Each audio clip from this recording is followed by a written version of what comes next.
Hôm nay Sở Mai Sonic nhận chiếc bàn chải đã bị ngập nước, không bật nguồn, không sạc được, nó chứa rất nhiều nước. Tháo rời các bộ phận, làm sạch và lau khô.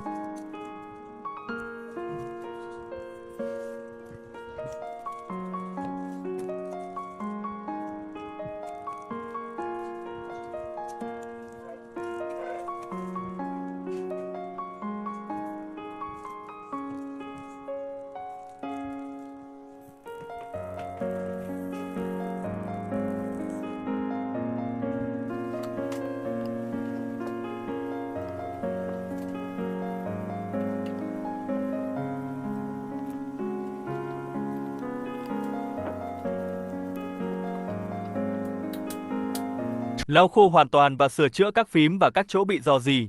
Bắt đầu bảo trì.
Các phím đã sửa giờ có thể hoạt động và khả năng chống thâm nước đã được cải thiện.